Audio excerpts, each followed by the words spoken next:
አርዕስተ ዜና የኦሮሚያ መጅሊስ ፕሬዝዳንት ሼህ ጋሊ አባቦር የአፍሪካ ሆልዲንግ ግሩፕ አክሲዮን ማህበርን መጎብኘታቸው ተሰማ። በደሴ ተነስቶ የነበረው የእሳት አደጋ በቁጥጥር ስር መዋሉ ተገለጸ። ኢትዮጵያ በቴህራን እየተካሄደ ባለው ሶስተኛው የአፍሪካ ኢራን ኢኮኖሚያዊ ኮንፈረንስ ላይ ተሳተፈች። የሶማሊያው ፕሬዝዳንት የልጃቸውን የግል ጠባቂዎች ኃላፊ አድርገው ሾሙ። በሱዳን ኦምዱርማን ከተማ የፈጥኖ ደራሽ ኃይሉ ባደረሰው ጥቃት ህጻናትን ጨምሮ 31 ንጹሃን ሰዎች ህይወታቸው ማለፉ ተነገረ። እስራኤል በጋዛ ላይ ባደረሰችው ተከታታይ ጥቃት ከ2180 በላይ ሙሉ ቤተሰቦችን አጥፍቷል ሲል የጋዛ አካባቢ ባለስልጣናት አስታወቀ። አሜሪካ በየመን ባካሄደችው የአየር ጥቃት ከ800 በላይ ኢላማዎችን መምታቷን አስታወቀች። መሐመድ ሳላህ መነጋገሪያ ሆነ።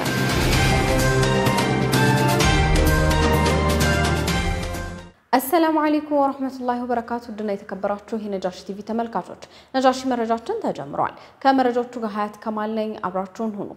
የኦሮሚያ መጅሊስ ፕሬዝዳንት ሼህ ጋሊ የአፍሪካ ሆልዲንግ ግሩፕ አክሲዮን ማህበርን መጎብኘታቸው ተገለጸ።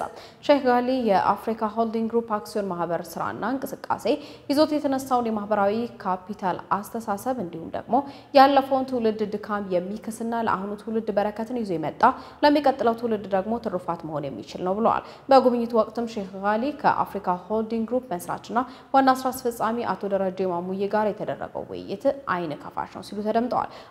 የአፍሪካ ሆልዲንግ ብርሃን ከ33 ዓመት በፊት ብዙ ህዝበ ሙስሊም ሌሎች ሃይማኖት ተከታዮች ታዋቂ ሰዎችና ሁሉም የህብረተሰብ ክፍሎች ዋጋ የከፈሉበት መሆኑን አንስተዋል። ምሁራን ነበሩ አሉም፣ ነገር ግን ሐሳብን አቀናጅቶ በአንድነት ሰብስቦ ለትውልድ የሚበጅና የሚሻገር ተቋምን መገንባት ግን አልተቻለም ያሉ ሲሆን አሁን ግን ይህ ችግር በአፍሪካ ሆልዲንግ ግሩፕ የተፈታ ሆኖ ተመልክተናል ብለዋል። አፍሪካ ሆልዲንግ ከኢትዮጵያ አልፎ አፍሪካን እንደመነሻ ተጠቅሞ ዘር፣ ሃይማኖት፣ ቀለም ሳይለይ እንዲሁ ባለ መልኩ መዋቀሩ ለነጋችን ትልቅ ስንቅ ነው ሲሉ ገልጸውታል። ሼህ ጋሊ እንደ ግለሰብም ሆነ እንደ እስልምና ትልቅ ተቋምን የሚመራ የሃይማኖት አባት ከአፍሪካ ሆልዲንግ ግሩፕ ጋር አብሮ ለመስራት ትልቅ ፍላጎት አለን ሲሉ ተደምጠዋል። ህዝበ ሙስሊሙ የሚገለገልባቸው ከ50,000 በላይ መስጂዶችን እንደሚያስተዳድሩ የተናገሩት ሼህ ጋሊ ህዝበ ሙስሊሙ የአፍሪካ ሆልዲንግ ትልቅ ራዕይን ተገንዝቦ በዱዓ በእውቀት በገንዘብና በጉልበት ከጎኑ እንዲሰለፍ ጥሪ አስተላልፈዋል። የአፍሪካ ሆልዲንግ ግሩፕ መስራችና ዋና ስራ አስፈጻሚ አቶ ደረጀ ማሙዬ ተከበራችሁ የህዝበ ሙስሊም መሪዎች የካምፓኒዎቻችንን ራዕይ ተገንዝባችሁ ጉብኝት ስላደረጋችሁ ምስጋናዬ የላቀ ነው ሲሉ ተደምጠዋል። አክለውም አፍሪካ ሆልዲንግ ግሩፕ ከትውልድ በትውልድ ለትውልድ የተቋቋመ ሲሆን ማህበራዊ ካፒታልን መሰረት ያደረጉ ከ151 በላይ ካምፓኒዎችን ያቀፈ ድርጅትና የሁሉም የማህበረሰብ ክፍል ሀብት የሆነ ተቋም ነው ብለዋል። የተከበረው ህዝበ ሙስሊም ለዘመናት የታገለለትን የትግል ፍሬ ውጤት የሚያጣጥምበት ትልቅ ተቋም መሆኑን ገልጸው ሁሉም የካምፓኒው ተሳታፊ እንዲሆን ጥሪያቸውን አስተላልፈዋል። የኦሮሚያ መጅሊስ ፕሬዝዳንት ሼህ ጋሊ እስካሁን የነበሩብን በእውቀትና በሰለጠነ ሰው ኃይል ኢኮኖሚውን ሰብአዊ በሆነ መልኩ የማሳለጥ ችግር በአፍሪካ ሆልዲንግ ግሩፕ አክሲዮን ማህበር የችግሩ ልባት መፈታቱን እንደተመለከቱ ገልጸዋል። አክለውም አፍሪካ ሆልዲንግ ግሩፕ ለዘመናት ስንመኘው የነበረውንና ትግል ያደረግንለት የኢትዮጵያ ህዝብ የትግል ፍሬ ውጤት ነው ሲሉም ተደምጠዋል።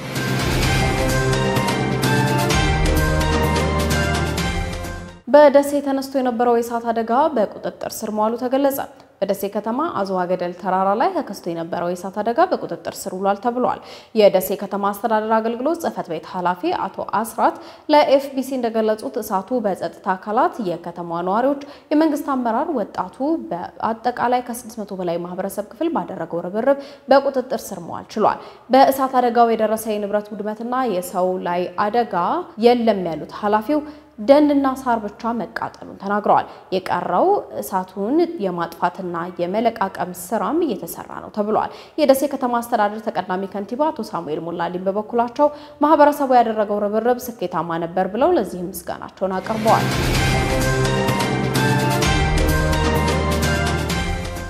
ኢትዮጵያ በቴህራን እየተካሄደ ባለው ሶስተኛው የአፍሪካ ኢራን ኢኮኖሚያዊ ኮንፈረንስ ላይ ተሳተፈች። በቴህራን እየተካሄደ በሚገኘው ሶስተኛው የአፍሪካ ኢራን ኢኮኖሚያዊ ትብብር ኮንፈረንስና በሰባተኛው የኢራን ዓለም አቀፍ ኤክስፖ ላይ በኢንዱስትሪ ሚኒስትር ዴኤታ ሐሰን ሙዓሊን የተመራ የልዑካን ቡድን በመሳተፍ ላይ ይገኛል።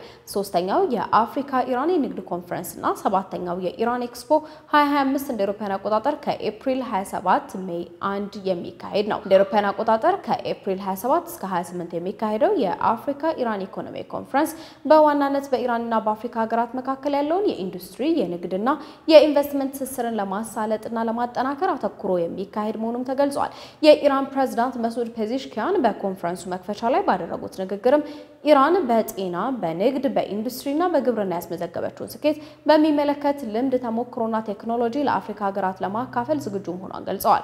በኢራንና በአፍሪካ ሀገራት መካከል ያለውን የንግድ ልውውጥ መጠን በመጪው ዓመት ወደ $10 ቢሊዮን ለማድረስ መታቀዱንም በኮንፈረንሱ ላይ ተጠቁሟል። ኮንፈረንሱ በዘይትና ጋዝ፣ ፔትሮኬሚካል፣ ፋርማሲውቲካል እና ኬሚካል ኢንዱስትሪ፣ ማዕድንና የማዕድን ኢንዱስትሪዎች እንዲሁም የግብርናና ኢነርጂ ንግድና ኢንቨስትመንት ላይ አተኩሮ እንደሚካሄድ ከውጭ ጉዳይ ሚኒስቴር የተገኘው መረጃ ያመለክታል።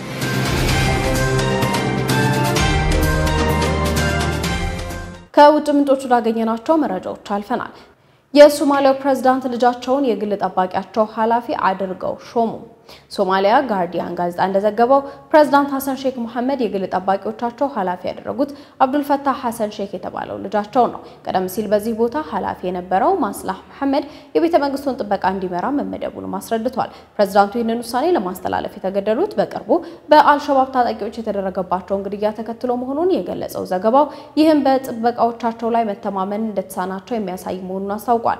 የፕሬዝዳንቱ ልጅ አብዱል ፈታህ የሶማሊያን ጦር ኃይል የተቀላቀለው እሳቸው ፕሬዝዳንት ከሆኑ በኋላ በቅርቡ መሆኑን የጠቆመው ዘገባው አሁን በሚሄዱበት ሁሉ የግል ጠባቂዎቻቸውን በመምራት እንደሚከተላቸው አስረድቷል። ፕሬዝዳንቱ ከዚህ ቀደም ሴት ልጃቸውን በውጭ ጉዳይ ሚኒስቴር ውስጥ ከፍተኛ ባለስልጣን እንድትሆን መሾማቸው ከፍተኛ ተቃውሞ አስነስቶባቸው እንደነበርም አውስቷል።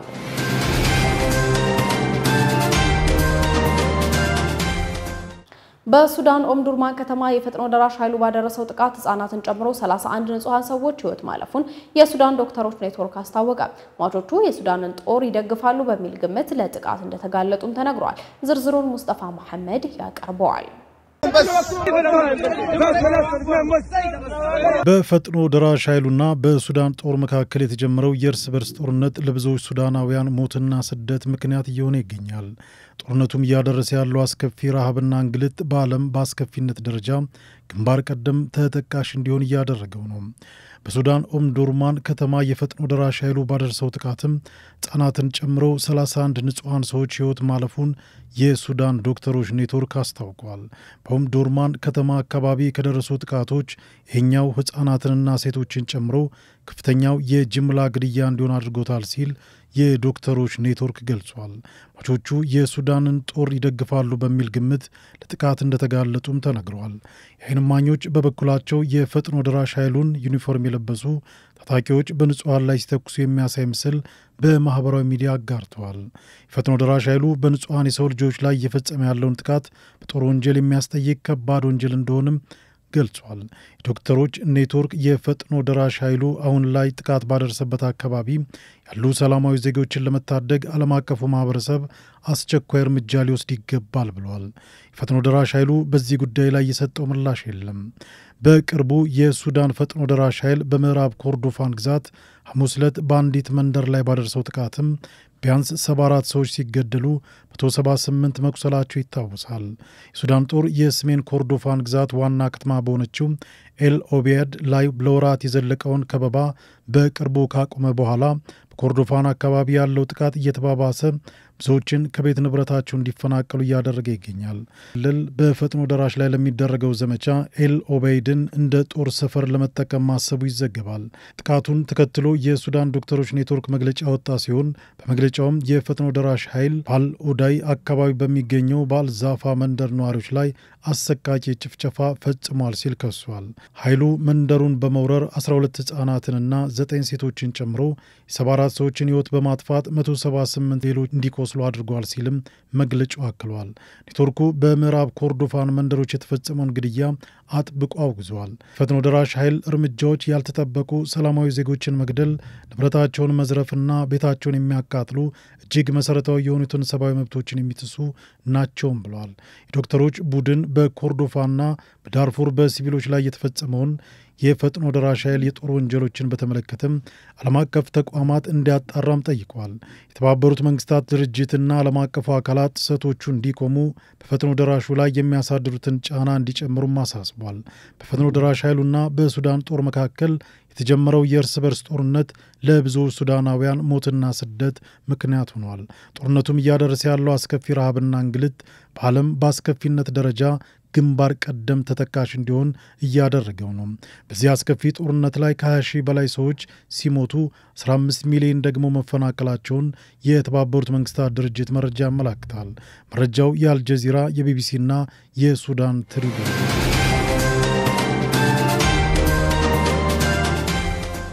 አሜሪካ በየመን ባካሄደችው የአየር ጥቃት ከ800 በላይ ኢላማዎችን መምታቷን አስታወቀች።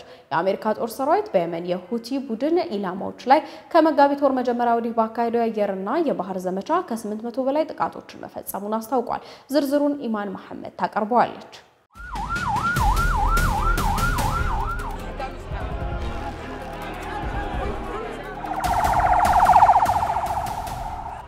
የአሜሪካ ማዕከላዊ እዝ በቅርብ ጊዜ በሁቲ እንቅስቃሴ ላይ ስለተደረጉ ጥቃቶች ኡርለት ባወጣው ሪፖርት ከመጋቢት 6 2017 በኋላ በተፈጸሙ ጥቃቶች በመቶዎች የሚቆጠሩ የሁቲ ተዋጊዎችና በርካታ መሪዎች ተገድለዋል ብሏል። አሜሪካ እንዳለችው ይህንን የተጠናከረ ዘመቻ የወሰደችው በኢራን የሚደገፉ ሁቲዎች በቀይ ባህርና በኤደን ባህረ ሰላጤ በሚያቋርጡ መርከቦች ላይ የደቀኑትን ስጋት ለማስቆም ነው። የየመን አብዛኞቹ ግዛት የሚቆጣጠሩ ሁቲዎች ትላንት እሁድ አሜሪካ በዋና ከተማዋ ሰና ላይ በፈጸመችው አዲስ ጥቃት ሴቶችና ህጻናትን ጨምሮ ቢያንስ 8 ሰዎች መገደላቸውን አስታውቋል። ባለፈው መጋቢት ወር በሁቲ ቁጥጥር ስር በሚገኙ አካባቢዎች ላይ መጠነ ሰፊ ጥቃት እንዲፈጸም ያዘዙት ፕሬዝዳንት ትራምፕ ሁቲዎችን ሙሉ በሙሉ እንደሚደመስሱም ዝተዋል።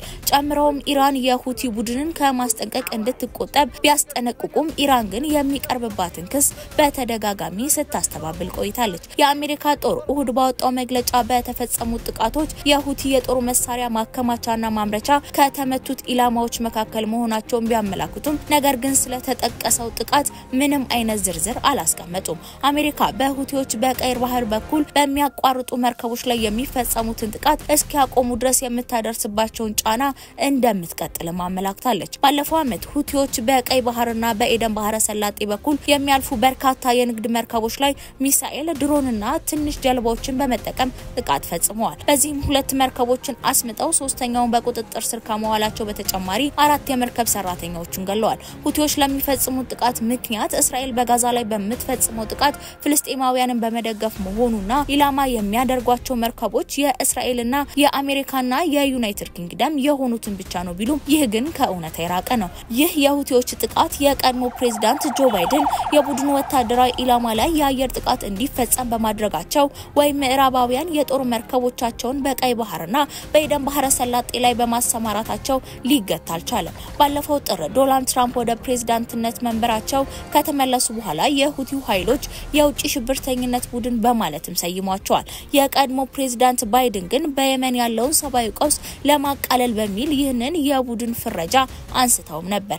የመን ከ10 ዓመታት በላይ በቆየ የእርስ በርስ ጦርነት የወደመች ሲሆን የሁቲ ታጣቂዎች የሀገሪቱን ሰሜን ምዕራባዊ ግዛት ዓለም አቀፍ እውቅና ካለው መንግስት ነጥቀው ከተቆጣጠሩ በኋላ በሳውዲ የሚመራ በአሜሪካ የሚደገፍ ጥምረት የየመን መንግስት ወደ መንበሩ ለመመለስ ዘመቻ ከከፈቱ በኋላ ጦርነቱ ተባብሷል። በየመን እየተካሄደ ያለው ውጊያ ከ150 ሺህ በላይ ለሚሆኑ ሰዎች ሞት ምክንያት የሆነ ሲሆን በአገሪቱ ከባድ ሰብአዊ አደጋን አስከትሏል። በዚህም 4.8 ሚሊዮን ህዝብ ለመፈናቀል እንዲሁም 19.5 ሚሊዮን ወይም ደግሞ ግማሹ የሀገሪቱ ህዝብ የሰብአዊ እርዳታ ጠባቂ ለመሆን ተገዷል ተብሏል።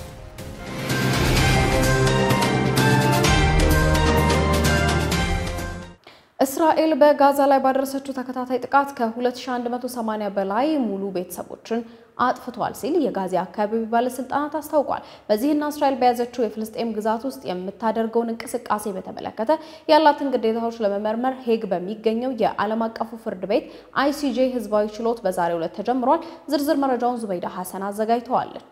እስራኤል በጋዛ ላይ ያደረሰች ባለው የማያባራ ጥቃት ቢያንስ 65 በመቶ ፍልስጤማውያን ሴቶች፣ ህጻናትና አዛውንቶች ላይ ጥቃት ማድረሷ ተሰምቷል። እንደ ፈረንጆቹ ዘመን አቆጣጠር ከኦክቶበር 7 ቀን 2023 ጀምሮ የእስራኤል ጦር ከ18000 በላይ ህጻናትን፣ 12400 ሴቶችን ገድሏል፣ እንዲሁም 2180 ሙሉ ቤተሰቦችን አጥፍቷል ሲል የጋዛ የአካባቢ ባለስልጣን አስታውቋል። ሌሎቹ ደግሞ 5070 ቤተሰቦች በህይወት የተረፈ አንድ አባል ብቻ እንደነበራቸውም አክሎም ገልጿል። እስራኤል በጋዛ ላይ ያደረሰች ካለችው የዘር ማጥፋት በተጨማሪ 1400 የህክምና ባለሙያዎችን፣ 212 ጋዜጠኞችንና 750 የእርዳታ ሰራተኞችን መጥፋትም ምክንያት መሆኗም ተነግሯል። የጋዛ የአካባቢ ባለስልጣን በመግለጫውም እስራኤል ባደረገችው ስልታዊ ጥቃት የጋዛ የጤና አጠባበቅ ስርዓትን በእጅጉ ማዳከሟ ሳያንስ ጭራሽ እውነትን ለመሸፈን እየሞከረች ነው ብሏል። የእስራኤል ጦር በጃንዋሪ 19 የተደረሰውን የተኩስ አቁምና የእስረኛ ልውውጥ ስምምነት በማፍረስ በጋዛ ላይ የጀመረችውን ጥቃት ከማርች 18 ጀምሮ አሁንም አሰቃቂ የቦምብ ድብደባና የጅምላ ግድያውም እንደቀጠለም ይገኛል። ከሰሞኑ እስራኤል እያሰማች ያለችው የሟቾች ቁጥር ተጋኗል የሚል ወቀሳ በሞቱት ፍልስጤማውያን ላይ መዘባበት ነውም ተብሏል።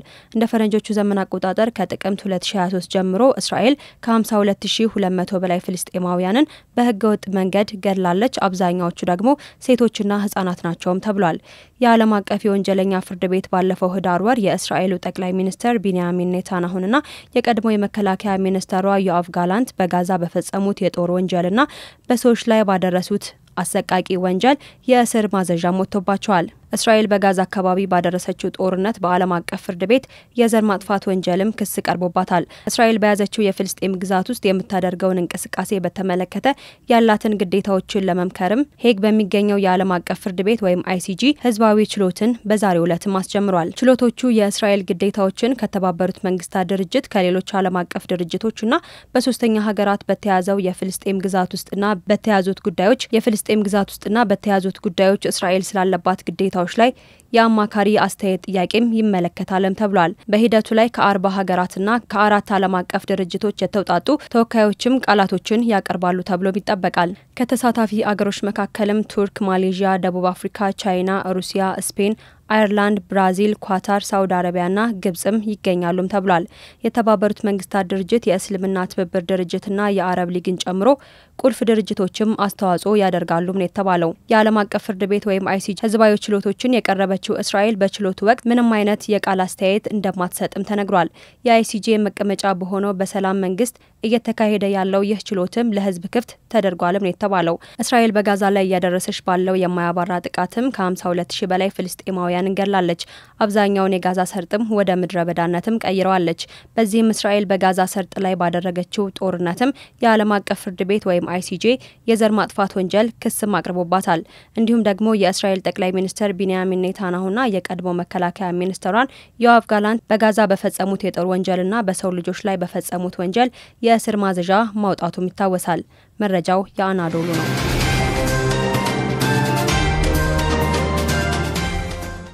መረጃዎቻችን አሁንም እንደቀጠሉ ናቸው። ታሪክን ለትውስታ መሰናዷችን ደግሞ እናደርሳችሁ። ለዛሬ መረጥንላችሁ ስለ ዛሬዋ ኢስታንቡል ወይም የያኔዋ ኮንስታንቲኖፕል ነው። ስለ ኮንስታንቲኖፕል መመስረት ነብዩ መሐመድ ሰለላሁ ዐለይሂ ወሰለም ቀድመው ተናግረው ነበር። መሰናዶውን ፈይሰል መሐመድ ያዘጋጀውን ዙበይዳ ሐሰን ታቀርበዋለች።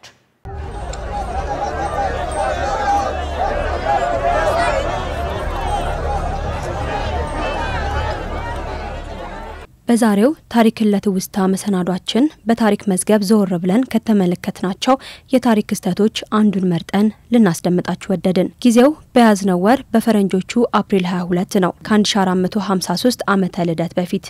ይህ ቀን ታዲያ የዛሬዋን ኢስታንቡል የያኔዋን ኮንስታንቲኖፕል በሙስሊሞች ሰራዊት ለመጨረሻ ጦርነት የተከበበችበትን ዕለት እናገኘዋለን። ነብዩ መሐመድ ሰለላሁ ዐለይሂ ወሰለም በሐዲሳቸው ከ800 ዓመታት በፊት ስለ ኮንስታንቲኖፕል መከፈት ተናግረው ነበር። በሐዲሳቸውም ኮንስታንቲኖፕል በእርግጥም ትከፈታለች፣ አሚሮቿ ምንኛ ያማሩ ናቸው፣ ወታደሮቿስ ምንኛ ያማሩ ናቸው ሲሉ ተናግረዋል። የምስራቅ ባዛንታይን ዋና ከተማ የስልጣኔ ቅርጫት የነበረችው ኮንስታንቲኖፕል በእርግጥም በምስራቁና በምዕራቡ ዓለም እምብርት ላይ መገኘቷ የተለየች ያደርጋታል። የፈረንሳዩ የጦር መሪ ናፖሊዮን ቦናፓርት ሲናገር ዓለም እንደ አንድ ሀገር ብትሆን ኮንስታንቲኖፕል ዋና ከተማ ትሆን ነበር ብሎላታል። ታዲያ ይህችን ከስትራቴጂ ጠቀሜታ አንጻር በርካታ ጥቅም ያላት ከተማን ለመቆጣጠር ሙስሊሞች ከኡሙድ ስርወ መንግስት ጀምሮ ነበር ሙከራና ትግል የጀመሩት። ነገር ግን ይህ ሙከራና ትግል ከብዙ ጥረት በኋላ በኦቶማን የጦር ጀነራል መሪ መሐሙድ ኢብኑ ሙራድ ወይም ደግሞ መሐሙድ አልፈቲህ አማካኝነት ከ800 ዓመታት በኋላ ሊሳካም ችሏል። ሱልጣን መሐመድ የዚችን ታሪካዊና ድንቅ ከተማ ለመቆጣጠር በጊዜው ዓለም ላይ አሉ ከሚባሉ ትላልቅ ሰራዊቶች መካከል ግንባር ቀደም የሆነውን ሰራዊት መገንባትም ችሎ ነበር። ሰራዊቱም በጊዜው ዓለማይታ የማታቀውን በግዝፈቱም ብዙ የሚነገርለትን መድፍም ማሰራትም ችሎ ነበር።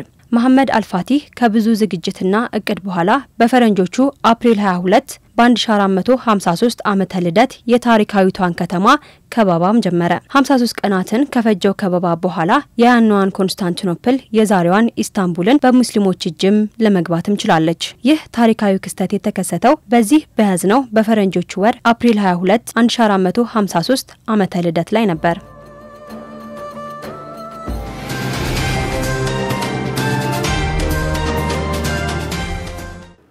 ታዋቂው የእግር ኳስ ተጫዋች መሐመድ ሳላህ መነጋገሪያ ሆኗል። በትናንትናው ምሽት በእንግሊዝ ፕሪሚየር ሊግ የ2024-2025 የውድድር ዓመት አሸናፊ የሆነው ሊቨርፑል በሜዳው አንፊልድ ስታዲየም የሰሜን ለንደኑን ቶተንሃም 5-1 በሆነ ሰፊ ውጤት በማሸነፍ ሻምፒዮን መሆኑን ያረጋገጠበት ጨዋታ ነበር። ከጨዋታው መጠናቀቅ በኋላም የሊቨርፑል ተጫዋቾችና ደጋፊዎች በከፍተኛ የደስታ ስሜት ውስጥ ሆነው ታይተዋል። በዚህም ወቅት ነበር ኡራጓዊው ዳርዊን ኑኔዝ ወደ ቡድኑ አጋሩ የ32 ዓመቱ ግብጻዊ ኮከብ መሐመድ ሳላህ ዘንድ የአልኮል ሻምፓኝ መጠጥ ይዞ በመምጣት ደስታውን ለመግለጽ ሊደፋበት የሞከረው። በዚህም ጊዜ መሐመድ እንዳታስነካኝ እያለ በተደጋጋሚ ሲከላከለው ቪዲዮ በማህበራዊ ሚዲያዎች ተለቆ መነጋገሪያ ሆኗል። ውድና የተከበራችሁ የነጃሺ ቲቪ ተመልካቾች ነጃሺ መረጃችን ተከታተላችሁትን ይመስል ነበር። ከመረጃዎቹ ጋር ሀያት ከማል ነበርኩ። ሰላም አለይኩም ወራህመቱላሂ ወበረካቱ።